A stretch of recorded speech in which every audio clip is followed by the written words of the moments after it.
நீங்கள் ஒரு bro BJP பர்சனாக இருந்தாலும் நீங்கள் ஃப்ளாட்டாக அன்ஃபில்டர்டாக சொல்கிற மாதிரி தான் என்ன காரணம் நீங்கள் நினைக்கிறீங்க? இல்லைங்க, அதான் ஒருவேளை பாஜக முன்னாள் தலைவர் அண்ணாமலை இல்லாத கூட ஒரு காரணமாக இருக்கும். அவர் தலைவராக இருந்திருந்தா தமிழ்நாட்டில் திராவிடியன் ஐடியாலஜி அப்படிங்கிறது ஒன்று உருவாக்கி 1967 திமுக ஆட்சியை பிடிச்சதுக்கு பிறகு this is the very first time 59 வருஷத்துக்கு அப்புறம் அண்ணா திமுகவும் எதிர்க்கட்சி வரிசையில் திமுகவும் எதிர்க்கட்சி வரிசையில். நம்ம கடந்த பேட்டியில் சொன்ன மாதிரி தாவேகா ஆட்சி அமைத்தால் நான் இதோடு அரசியல் பேசுவதை நிறுத்தி விடுவேன் நான் உங்கள்கிட்ட சொன்னேன். உங்கள் மூலமாக நான் இதை நிறைவு பண்ணணும்னு நினைக்கிறேன். இதுதான் நான் இந்த அரசியல் தொடர்பாக தமிழ்நாடு அரசியல், உலக அரசியல், இந்திய அரசியல் இது தொடர்பாக கொடுக்கக்கூடிய கடைசி நேர்காணல். அந்த நேர்காணலை நான் என்னுடைய நண்பர் சங்கர் கூட கொடுக்கறதுல எனக்கு ரொம்ப சந்தோஷம். இன்னொரு முறை ஒரு அரசியல் நேர்காணலில் ராஜவேல் நாகராஜனை தாவேகா ஆட்சி பொறுப்பில் இருக்கும் வரை நீங்கள் கண்டிப்பாக எதிர்பார்க்க முடியாது. அது நான் பண்ணவும் மாட்டேன். I will stand by my words. This will be my last political interview. ஆயுர்வேதம் ஒரு பொக்கிஷம், நம் ஆயுள் நீட்டக்கும் அற்புதம். டாக்டர் ஸ்ரீவர்மாஸ் இன்றைய சிறப்பு நேர்காணலில் நம்மோடு இணைந்திருக்கிறார் பேசு தமிழா பேசு ராஜவேல் நாகராஜன் அவர்கள். வணக்கம். வணக்கம். இது நம்மளோட லாஸ்ட் பேட்டி அப்படின்னு சொல்லிட்டு தொடங்குவீங்கன்னு எதிர்பார்த்தேன். அது அப்படிலாம் எதுவும் கிடையாது. இல்லை, நீங்கள் தான் அதுக்கான முடிவு எடுக்க வேண்டிய ஒரு கட்டாயத்தில் இருக்கிறதா முடிவு.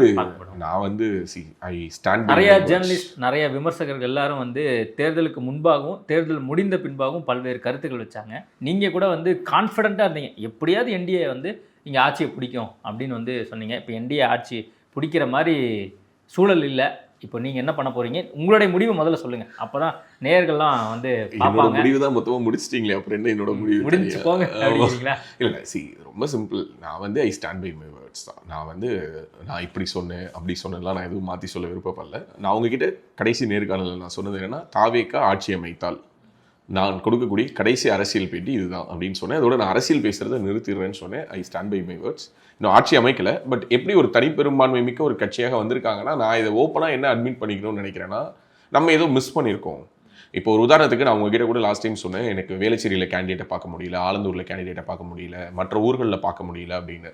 ஸோ நம்ம அவங்கள பார்க்க முடியல அப்படிங்கிறது நான் எப்படி புரிஞ்சுக்கிட்டேன் அப்படின்னா, கேண்டிடேட்டை பார்க்க முடியல அப்படிங்கிறது அவங்க களத்தில் இல்லைன்னு. பட் கேண்டிடேட்டுங்கிறது விஜய் சொன்ன அந்த தியரி ஒர்க் ஆகிருக்கு. அது எல்லோருமே விஜய் தான்.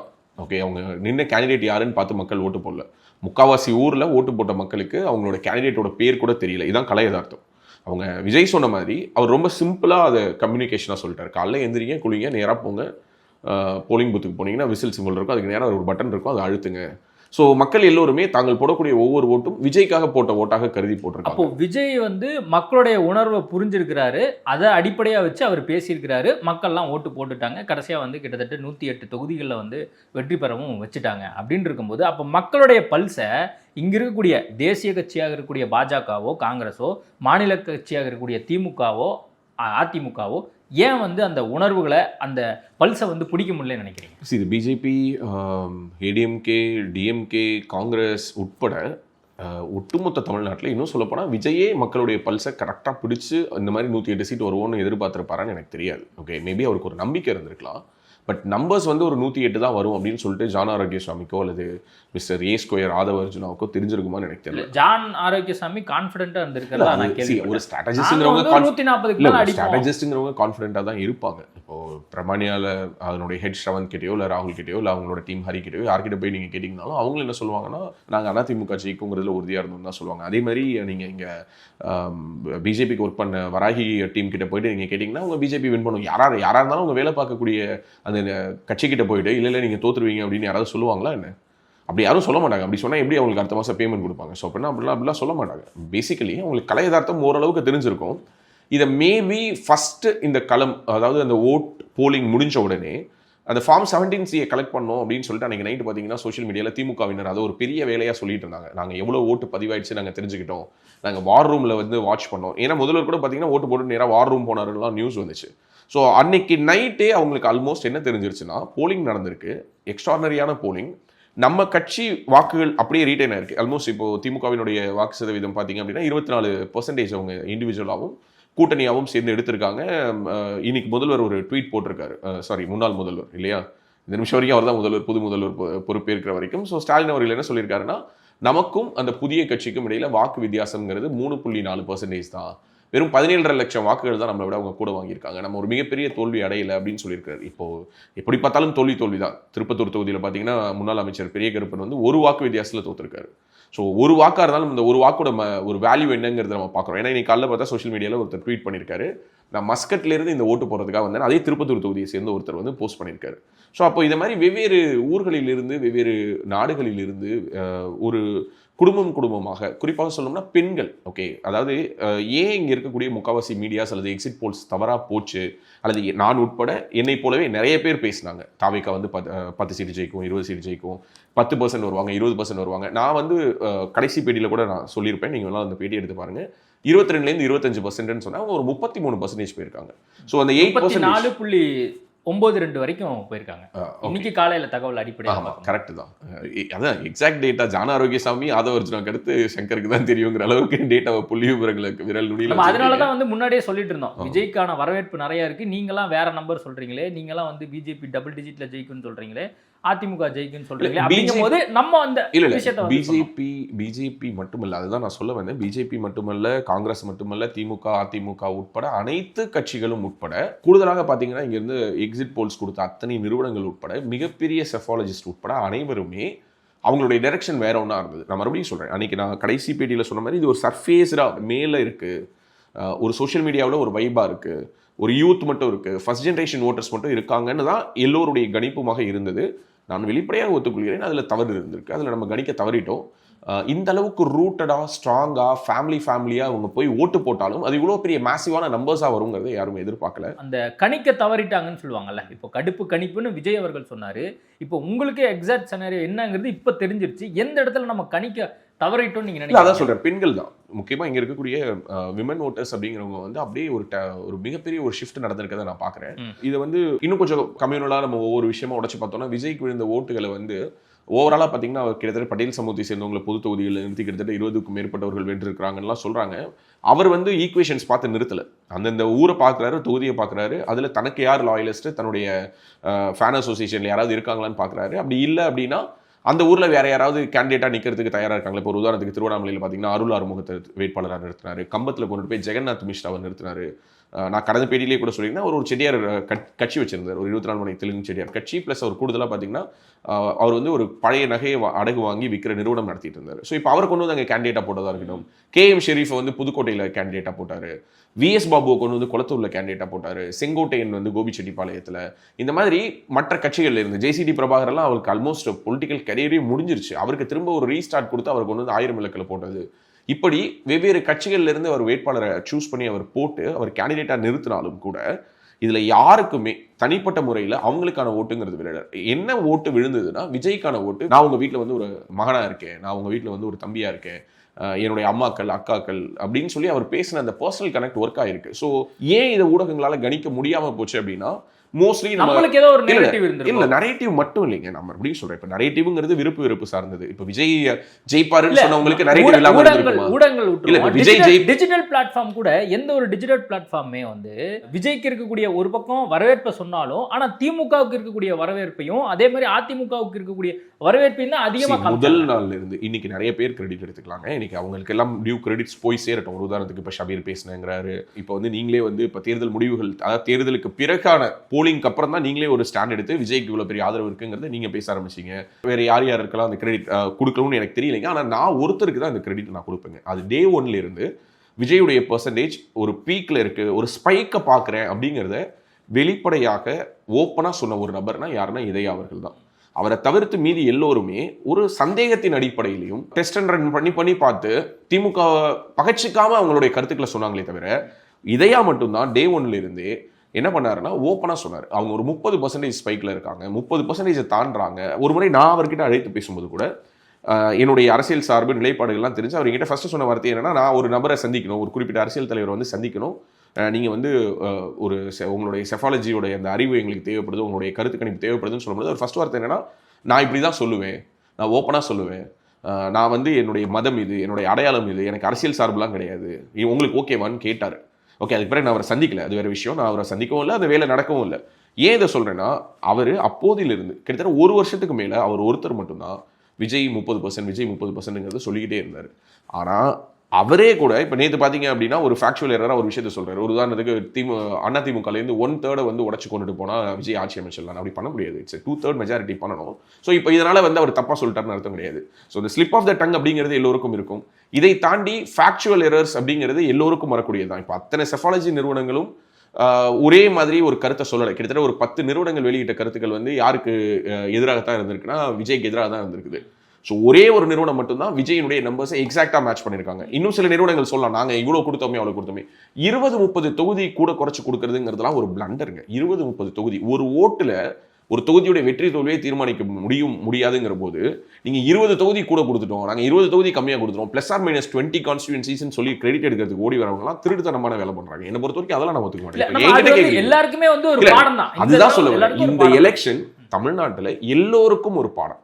இப்போ ஜான ஆரோக்கியசாமி கண்டிப்பாக விஜய் கிட்ட என்ன சொல்லியிருப்பாரு, தலைவரை நம்ம தான் கட்சி, நம்ம தான் ஆட்சி, நம்ம வரப்போகிறோம், எந்த விதமான இதுவும் இல்லை, நீங்கள் சிங்கிள் மெஜாரிட்டியில் வரப்போறீங்கன்னா ஒரு டே ஒன்லைன்னு சொல்லியிருப்பாரு. ஆனால் அங்கே நின்ற வேட்பாளர்களுக்கு தெரியும்ல, அவங்க யார் யாரை எதிர்த்து நின்றாங்கன்னு தெரியும்ல. இப்போ திருப்பத்தூரில் வென்ற வேட்பாளருக்கு வந்து ஒரு ஓட்டு வித்தியாசத்தில் அவர் பெரிய கருப்பணம் வின் பண்ணுவேன்னு அவர் நினைச்சிருப்பாருன்னு சொன்னாருன்னா எனக்கு தெரியல.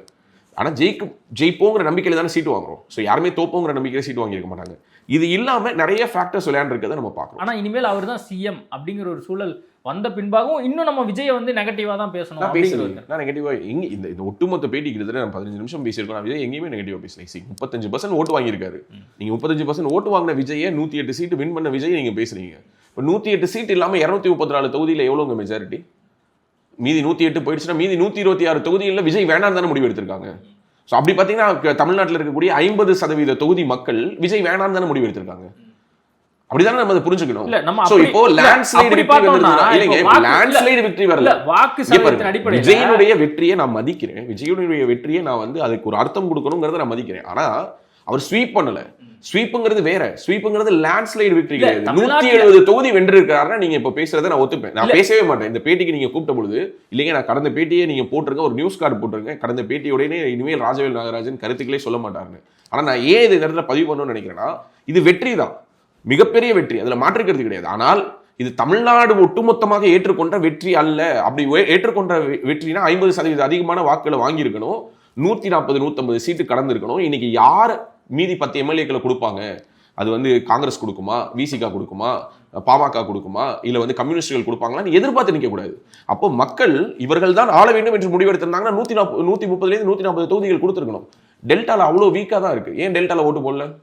டெல்டா நான் சொல்றது ப்ராப்பர் டெல்டா. நீங்க சொல்றது திருச்சியில வென்றிருக்கிறாங்க, திருச்சி கிழக்குல அவர் ஜெயிச்சிருக்கிறாரு, அங்கொன்றும் இங்கொன்றும் நீங்க எடுத்து பாருங்க. அதாவது அவருடைய படங்கள் எப்படி பர்ஃபார்ம் பண்ணுமோ ஓகே, அதே மாதிரி காஞ்சிபுரம், திருவள்ளூர், சென்னை, செங்கல்பட்டு ஸ்வீப் பண்ணியிருக்காரு. அதுக்கு அடுத்தது ஸ்கேட்டர்டா அவருடைய வெற்றி பெற்ற தொகுதிகளை பார்த்தீங்க அப்படின்னா நிறைய ஏரியாஸ்ல அவருடைய வெற்றி அப்படிங்கிறது பதிவாகாத மாவட்டங்களும் இருக்கிறது. ஸோ அப்போ ஒரு மாவட்டம் முழுவதுமே அவரை புறக்கணிக்குதுன்னு வச்சுப்போம். ஒரு உதாரணத்துக்கு இப்போ நாகப்பட்டினம் மாவட்டம் எடுத்துப்போம். நாகப்பட்டினம் மாவட்டத்தில் அவர் வெள்ளலை அப்படின்னு ஒரு உதாரணத்துக்கு சொல்றேன். I think in Nagapattinam he didn't declare any seats. So அப்போ இந்த மாதிரியான தொகுதிகள் எப்படி அவருக்கு ஒர்க் அவுட் ஆகலை? இப்போ திருவாரூரில் பார்த்தீங்க அப்படின்னா இவ்வளோ பெரிய ஸ்வீப்புக்கு நடுவுலையும் பூண்டி கலைவரன் அங்கே ஜெயிச்சிருக்காரு. பாஜக சார்பில் போட்டியிட்ட வேட்பாளர் கோவிச்சந்திர அவர்கள் 3வது இடத்துக்கு போயிருக்கிறாரு. ஸோ அப்போ இங்கே 2வது இடம் இவங்களுக்கு கிடைச்சிருக்கு. எதிர்பாராத விதத்தில் இவர்கள் வாக்குகளை வாங்கியிருக்கிறார்கள், மறுக்கலை, நான் மறுபடியும் சொல்றேன். ஆனால் இன்னமுமே 108 தொகுதி தானே வந்திருக்குது. 234 தொகுதியில மீதி இருக்கக்கூடிய 126 தொகுதிகள் அப்படின்னா மெஜாரிட்டி கிட்டத்தட்ட 50% மக்கள் இவர் வேணாம் தானே முடிவு எடுத்திருக்காங்க. ஸோ அப்படி பார்த்தா இது ஒரு மேண்டேட்டா, ஒரு லேண்ட்ஸ்லைடு வெற்றின்னு நான் எடுத்துக்க முடியாது. ஆனால் டிவிகேவினுடைய இந்த வெற்றியை நான் கணிக்க தவறிவிட்டேன். அதற்கான முழு பொறுப்பு நான் ஒர்க் பண்ண கான்ஸ்டியூன்சியில் நான் ஒர்க் பண்ண கேண்டிடேட்ஸ் கிட்ட கூட டிவிகே இவ்வளோ டைட் க்ளோஸாக வருவாங்க. ஒரு உதாரணத்துக்கு நாங்கள் வந்து 10 தொகுதிகள் கிட்ட நாங்கள் வேலை பார்த்தோம். அதில் 2 தொகுதிகள் நனிலம் தொகுதியிலையும் பழனி தொகுதியிலையும் மட்டும்தான் நாங்கள் ஒர்க் பண்ண கேண்டிடேட் ஜெயிச்சிருக்காங்க. மீதம் இருக்கக்கூடிய 8 தொகுதியிலையும் நாங்கள் ஒர்க் பண்ண கேண்டிடேட் தோற்றுருக்காங்க. ஸோ அப்போ அந்த 8 கேண்டிடேட்டுக்குமே நாங்கள் டிவிகேவினுடைய இந்த விசிபிலிட்டியை அல்லது டிவிகேவினுடைய ரீச்சை நாங்கள் சொல்ல தவறி இருக்கோம். இது இல்லாமல் ஒரு கேண்டிடேட் கிட்ட மட்டும் நாங்கள் சொன்னோம். அந்த தொகுதி எது நாங்கள் சொல்ல விருப்பப்படல. ஒரு மிக முக்கியமான ஒரு தொகுதியில் டிவிகே ஒரு ப்ரெஷராக இருப்பாங்க, டிவிகே நம்ம ரொம்ப லைட்டாக ஹேண்டில் பண்ணிட்டு இருக்கோம், நம்ம ஃபைட்டை முழுக்க டிஎம்கே கூட போட்டுட்டு இருக்கோம், டிஎம்கேவை இவ்வளோ பெருசு பண்ண வேண்டியதில்லை, ஏன்னா இந்த இடத்துல டிவிகே தான் ஆக்சுவலி ப்ராப்ளமாக இருக்காங்கிறத சொன்ன பொழுதும் அந்த கேண்டிடேட்டை அவர்கிட்ட அதை ரிசீவ் பண்ணுறதுக்கான ஒரு போதுமான அளவு ஸ்பேஸ் இல்லையா, அல்லது அவரை சுற்றி இருந்தவங்க அந்த கேண்டிடேட் கிட்ட அதை கொண்டு போய் சேர்க்கலையாங்கிறது எனக்கு தெரியாது. நம்மளால ஒரு சில விஷயங்களை சொல்ல தான் முடியும். நான் களத்தை பார்த்த அளவுக்கு தாவேகா 20%-லேருந்து 25% வாக்குகள் வாங்குவாங்க. சீட்டு கன்வர்ஷனில் அவங்க இவ்வளோ வருவாங்க நான் எதிர்பார்க்கல. நான் எதிர்பார்த்தது 10-15 சீட். மேக்ஸிமம் 15, worst கேஸ் 5, 5லேருந்து 15 தான் அவங்க வருவாங்கன்னு நினைச்சேன். 108 தொகுதிகள் வந்திருக்காங்கன்னா அது ஒரு அபாரமான சாதனை. அதை நான் மனப்பூர்வமாக அவங்களுடைய வெற்றியை நான் தலைவணங்கி ஏற்றுக்கிறேன். இப்போ பாஜகவை பொறுத்த வரைக்கும் இப்போ கடந்த முறை 4 வேட்பாளர்கள் வந்து வெற்றி பெற்றிருந்தாங்க. இந்த முறை வந்து ஒரு வெற்றி தான் அப்படிங்கிற ஒரு விஷயம் வந்து இருக்கு. அதுவும் குறிப்பா வந்து ஊட்டியில வந்து இருக்கு. மற்ற முக்கிய தலைவர்கள் எல்லாருமே வந்து தோற்றிருக்காங்க. போர் பர்ஃபார்மன்ஸ், அதான் ஓப்பனாக சொல்றேன். இது ஒரு மிகப்பெரிய தோல்வி. இந்த தோல்வி சம்பந்தமாக பாஜக தன்னை மறுசீராய்வு செய்ய வேண்டிய ஒரு நேரம் இது. மாநில தலைவர் இந்த வெற்றி தோல்விக்கான காரணங்களை ஆராய்ந்து மேலே இருக்கக்கூடிய உயர்மட்ட குழு பாஜகவில் இருக்கக்கூடிய அடுத்த கட்ட நடவடிக்கையை மேற்கொள்வதற்கான விஷயங்கள் என்னங்கிறத முன்னெடுப்பாங்க நான் நம்புறேன். இட்ஸ் எ லெசன், அவ்வளோதான். இல்லை, இப்போ மோடியோ அமித்ஷாவோ பியூஷ் கோயலோ அடிக்கடி வந்தாங்க. தேர்தல் ரிசல்ட்டுக்கு முன்னாடி கூட கண்டிப்பாக இங்கே என்டிஏ ஆட்சி அமைக்கும் அப்படிங்கிற ஒரு கான்ஃபிடென்ட்டாக இருந்தாங்க. அது மட்டும் இல்லாமல் பல்வேறு தகவல்கள் வந்து தமிழ்நாட்டிலிருந்து அவங்களுக்கு செய்திகளாக அனுப்பப்பட்டிருக்கும். இதெல்லாம் தாண்டி வந்து தாவேகா ஃபேக்டர் இந்த அளவுக்கு ஒரு தாக்கத்தை ஏற்படுத்தியிருக்கு. அப்படிங்கும் பொழுது அப்போது இங்கே இருக்கக்கூடிய பாஜக தலைவர்கள் அங்கே இருக்கக்கூடிய தலைவர்களுக்கு சரியாக மெசேஜை கடத்தலையா? இது பாஜக மட்டும் கடத்தாமல் இருந்ததுன்னு நம்ம சொல்ல முடியாது. கிரவுண்டை எல்லோருமே அசஸ் பண்ண தவறிட்டாங்க, அவ்வளோதான். சிம்பிளாக சொல்லணும்னா பிஜேபி என்ன நினைச்சுன்னா தாவேகா உள்ளார வந்துருச்சுன்னா நமக்கு என்ன ஸ்பேஸ் இருக்குமோன்னு தெரியல, நம்ம முன்னாடியே லோட் ஆகிடுவோம்னு இவங்க நினைச்சாங்க. ஸோ இதனுடைய விளைவை இப்போ இந்த 2 கட்சிகளும் சந்திக்கிறதா நான் பார்க்குறேன். ஸோ இதில் யார் கேட்டாங்க, ஒன்னால நான் கேட்டேன், என்னால் நீ கேட்டேன்னு சொல்லி இப்போ பழைய ஒருவர் மேல் ஒருவர் போடுவதை விட என்ன இந்த கிரவுண்டில் மிஸ் ஆச்சு. இப்போ நீங்கள் சொன்னது ரொம்ப வேலிடான ஒரு விஷயம். 4 எம்எல்ஏ இருந்தாங்க, 4 எம்எல்ஏலேருந்து இப்போ திரும்ப ஒரு எம்எல்ஏக்கு போயிருக்காங்க. இது ஒரு மிகப்பெரிய தோல்வியான, ஆமாம் தோல்வி தான். 26 சீட்டு தோத்துருக்காங்க. அதில் மிக முக்கியமான முகங்கள், மாநில தலைவர் தோத்துருக்காரு, மத்திய அமைச்சர் தோத்துருக்கிறாரு, முன்னாள் ஆளுநர் தோத்துருக்காங்க, தேசிய மகளிர் அணி தலைவி தோத்துருக்கிறாங்க. ஸோ லிஸ்ட்டு ரொம்ப பெருசு. பாஜக இந்த முறை இப்படிப்பட்ட ஒரு தோல்வியை சந்திக்கும்னு சொல்லி யாரும் எதிர்பார்க்கல. 27 சீட்டில் 10 சீட்டு வந்துடும், 12 சீட்டு வந்துடும்லாம் என்கிட்ட பெட் பண்ணவங்க இருக்காங்க. பாஜகவில் மிக முக்கியமான தலைவர்கள், மாநில அளவிலான பொறுப்பில் இருக்கிறவங்க, மாநில துணைத் தலைவர் லெவலில் இருக்கிறவங்கலாம் என்கிட்ட பேசினாங்க. நான் 10 சீட்டு ஜெயிப்பேன், நீங்கள் எப்படி சொல்லலாம், நான் 8 சீட்டு ஜெயிப்பேன், நான் 9 சீட்டு ஜெயிப்பேன், எனக்கு வந்திருக்கக்கூடிய டேட்டா படி நான் 14 சீட்டில் நான் கன்வெர்ட் பண்ணுறேன், இப்படிலாம் என்கிட்ட சொன்னாங்க.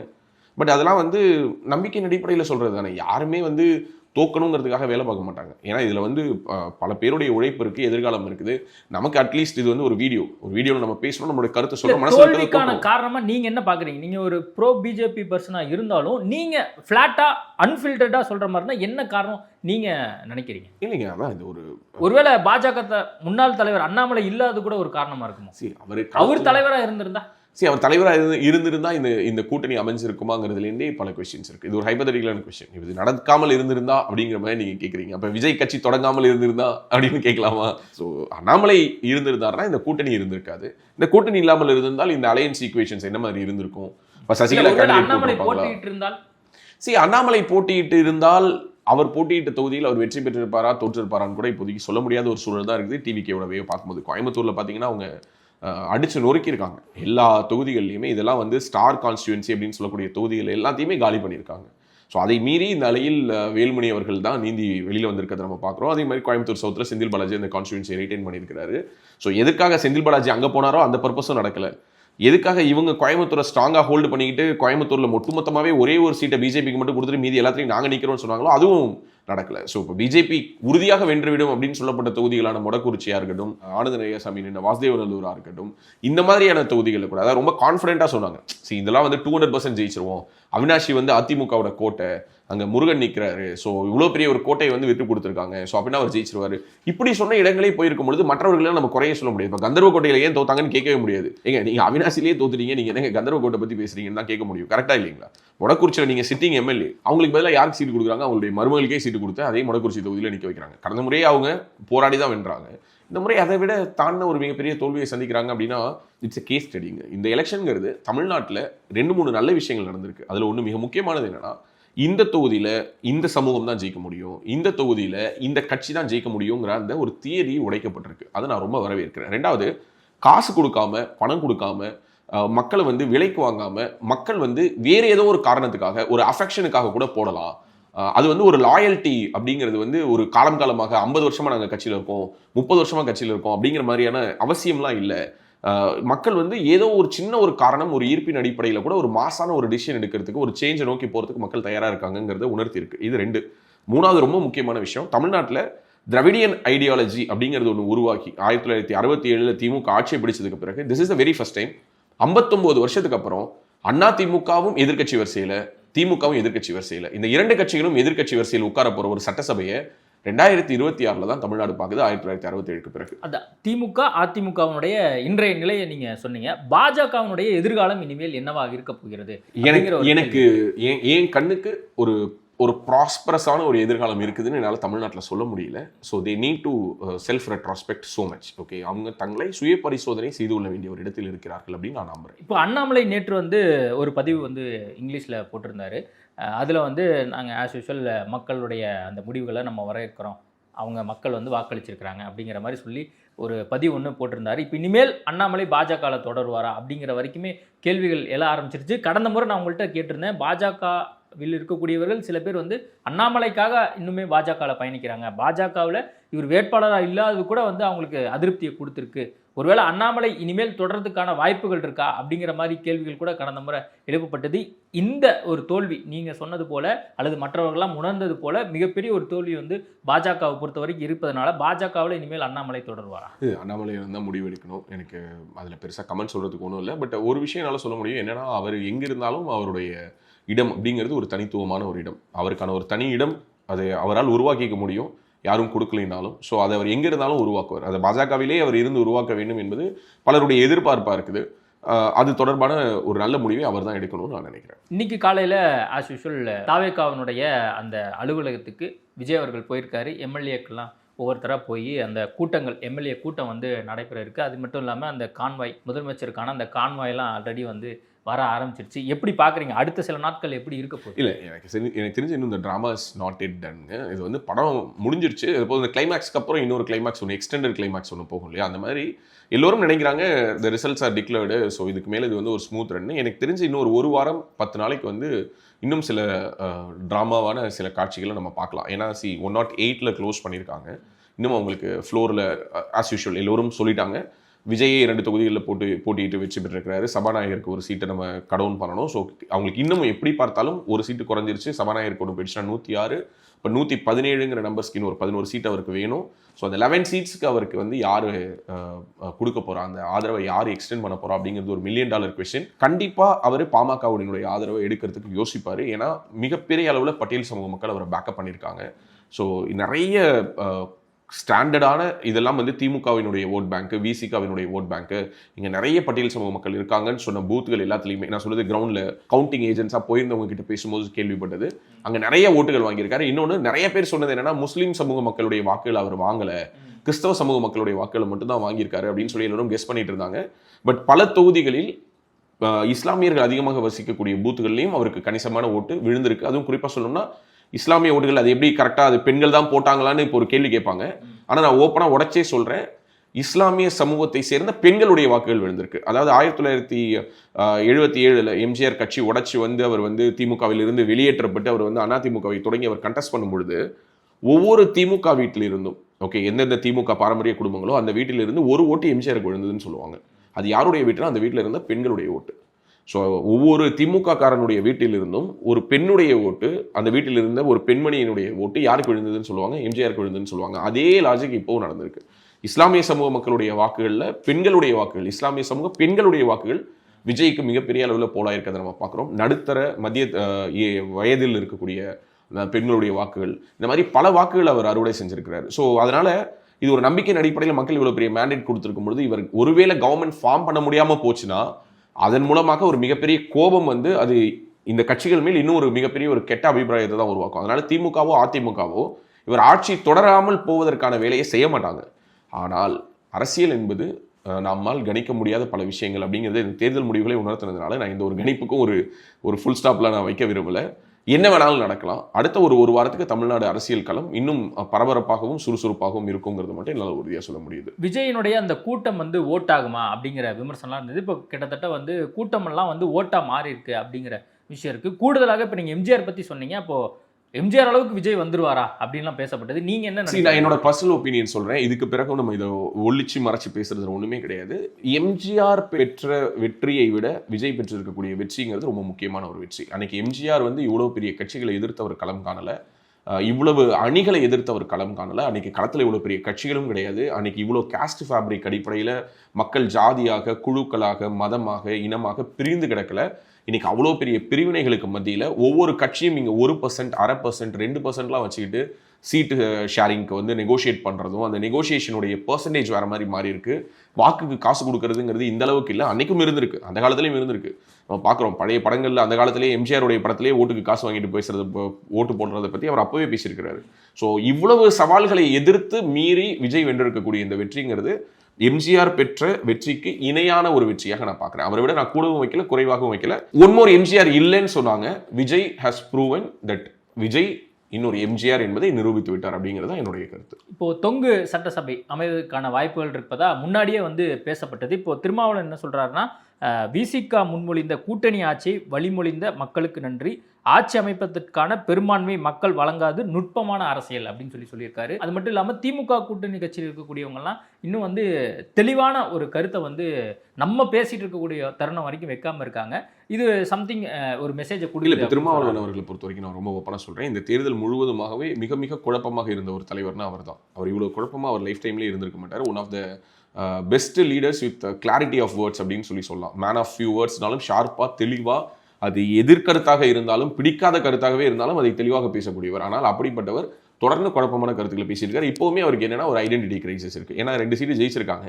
இப்போ அவர் சுற்றி இருக்கிற அத்தனை பேருமே நம்ம தாவேக்காவுக்கு ஆதரவு கொடுக்கணும்னு விரும்புகிறாங்க. ஆனால் அவருடைய அந்த ஐடென்டிட்டி கிரைசிஸ் விட மாட்டேங்குது. ரெண்டாவது, அவர் என்ன ஒரு நுட்பமான அரசியல்னு அவர் சொல்கிறாருன்னா, அவருக்கு ரொம்ப நல்லாவே தெரியும் விஜய் தன்னுடைய ஓட் பேங்க்ல மிகப்பெரிய ஒரு டென்ட்டை கிரியேட் பண்ணியிருக்காருன்னு. அப்படிப்பட்ட விஜய் கூட இவர் போகிறதன் மூலமாக இவருக்கு இழப்பு தான். இன்னும் இருக்கக்கூடிய ஓட்டுகளை விஜய் அப்சர்வ் பண்ணிக்கிறதுக்கான வாய்ப்பு இருக்குது.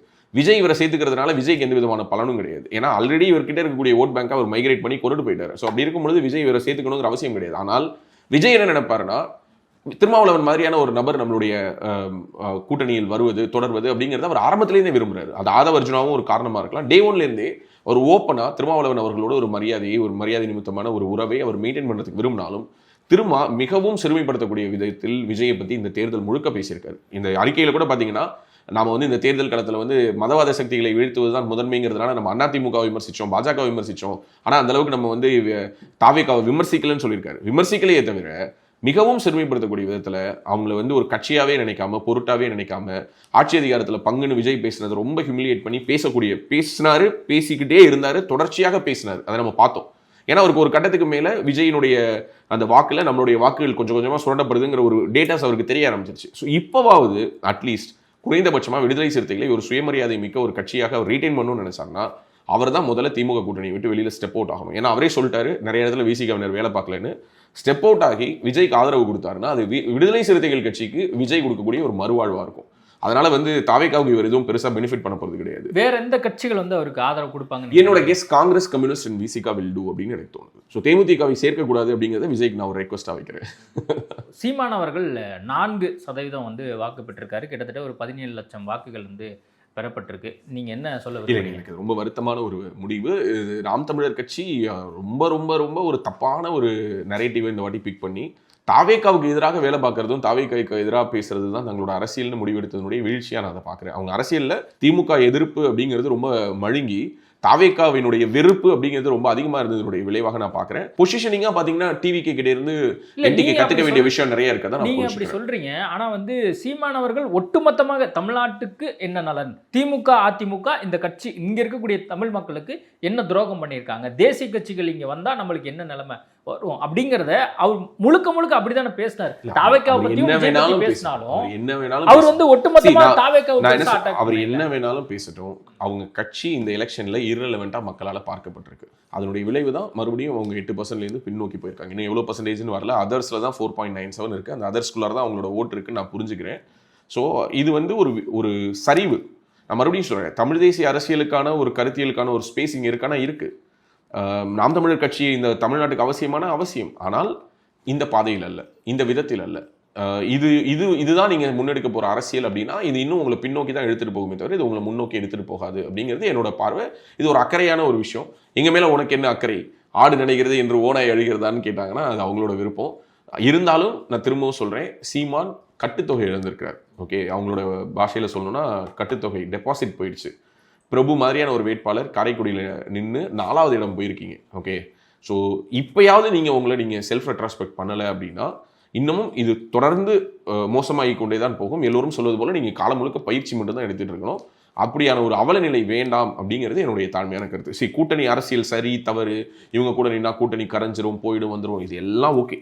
பட் இது எல்லாத்தையும் தாண்டி அரசியல் அப்படிங்கிறது நீங்கள் அதிகாரத்தில் போய் அமர்ந்து அதனால மக்களுக்கு என்ன பண்ண முடியும் அப்படிங்கிறத பார்க்கறது தான். ஸோ அதை நோக்கி நீங்கள் நகர வேண்டும் அப்படிங்கிறது உங்கள் மேலே இருக்கக்கூடிய அக்கறையின் வெளிப்பாடாக நான் சொல்லக்கூடிய செய்தி. சீமான் வந்து சொல்லுவார், வெற்றி பெற்றால் மகிழ்ச்சி, தோல்வி பெற்றால் பயிற்சிம்பார். அவர் என்ன முடிவு எடுக்க போறார் அப்படிங்கிறது உங்களை மாதிரியே நானும் வந்து எதிர்பார்த்து காத்திருக்கேன். நேர்காணல் கொடுத்ததுக்கு மிக்க நன்றி. நன்றி நன்றி நன்றி. அஃப்கோர்ஸ் இதை சொல்லி முடிச்சிடலாமா? ஓகே. என்னன்னா, நம்ம கடந்த பேட்டியில் சொன்ன மாதிரி தாவேகா ஆட்சி அமைத்தால் நான் இதோடு அரசியல் பேசுவதை நிறுத்தி விடுவேன் நான் உங்கள்கிட்ட சொன்னேன். தாவேகா இல்லை, திமுக ஆட்சிக்கு வந்திருந்தாலுமே நான் அரசியல் பேசுறதை நிறுத்துற ஒரு மனநிலையில் தான் இருந்தேன். ஏன்னா எனக்கு வந்து உங்களுக்கு தெரியும், ரேடியோ தான் என்னோட அடையாளம், என்னோட லவ் குருங்கிற அந்த ஷோ தான் என்னோட அடையாளம். அதை விட்டு நான் வெளியில் வந்து கிட்டத்தட்ட இந்த அரசியல் பேச ஆரம்பிச்சு கிட்டத்தட்ட ஒரு 5 வருஷம் தீவிரமான ஒரு அரசியல் பேசியிருக்கேன். நான் ஆர்ஜேவா இருக்கும் பொழுதே எனக்கு வந்து இந்த டெலிவிஷன் டிபேட்ஸ்லாம் வாய்ப்பு கிடைச்சது 2019 வாக்கில். ஸோ கிட்டத்தட்ட ஒரு 6-7 வருஷமாக இந்த அரசியலில் எனக்கு பிடித்தும் பிடிக்காமலும் சில புற அழுத்தங்கள் காரணமாகவும் தனிப்பட்ட விருப்ப வெறுப்புகள் காரணமாகவும் நிறைய நான் அரசியல் பேசியதுடைய விளைவாக நிறைய நல்ல நண்பர்களை இழந்திருக்கேன். உங்களை மாதிரியான நல்ல நண்பர்களை, நிறைய அண்ணன்களை, நிறைய தம்பிகளை, நிறைய தங்கைகளை என்னோட ஷோ மூலமாக என் கூட கனெக்ட் ஆன நிறைய பேருக்கு இவருடைய அரசியல் நிலைப்பாடு இதுதானா அப்படின்னு சொல்லிட்டு அவங்களுக்கு நிறைய, நான் சொல்றது வெறும் பாஜக ஆதரவு நிலைப்பாடு மட்டுமல்ல, நான் நாம் தமிழர் ஆதரவாளராக அறியப்பட்ட காலகட்டத்திலும் அது நிறைய பேருக்கு இரலவெண்ட்டாக இருந்துச்சு. என்னது லவ் குரு என்டிகே சப்போர்ட்ரா, அதே மாதிரி தான் லவ் குரு பிஜேபி சப்போர்ட்ரான்னு. ஸோ இந்த எல்லா விஷயங்களையும் ஒன்று சேர்த்து உங்கள் மூலமாக நான் வந்து இதை நிறைவு பண்ணணும்னு நினைக்கிறேன். இதுதான் நான் இந்த அரசியல் தொடர்பாக, தமிழ்நாடு அரசியல், உலக அரசியல், இந்திய அரசியல், இது தொடர்பாக கொடுக்கக்கூடிய கடைசி நேர்காணல். அந்த நேர்காணலை நான் என்னுடைய நண்பர் சங்கர் கூட கொடுக்கறதுல எனக்கு ரொம்ப சந்தோஷம். இன்னொரு முறை ஒரு அரசியல் நேர்காணலில் ராஜவேல் நாகராஜனை தாவேகா ஆட்சி பொறுப்பில் இருக்கும் வரை நீங்கள் கண்டிப்பாக எதிர்பார்க்க முடியாது. அது நான் பண்ணவும் மாட்டேன். நான் I will stand by my words. This will be my last political interview and it is for IBC Tamil. நன்றி. ஓகே, உங்களுடைய புதிய முயற்சிகள் வெற்றி பெற ரொம்ப வாழ்த்துக்கள். மிக்க நன்றி. மொத்தத்தில் முடிச்சு விட்டீங்க. உலக தமிழ் சொந்தங்களுக்கு வணக்கம். நான் ராஜவேல் நாகராஜன். பேசு தமிழா பேசு வலையொலியுடைய வளர்ச்சிக்கு நீங்களும் உறுதுணையாக இருக்கணும்னு நினச்சிங்கன்னா இந்த வீடியோடைய டிஸ்கிரிப்ஷனில் இருக்கக்கூடிய ரேசர் பே லிங்கை கிளிக் பண்ணுங்கள். அந்த லிங்க்கில் போயிட்டு உங்களுக்கு விருப்பமான தொகையை பேசு தமிழா பேசுவனுடைய வளர்ச்சிக்கு உங்களுடைய பங்களிப்பாக நீங்கள் கொடுக்கலாம். நன்றி, வணக்கம்.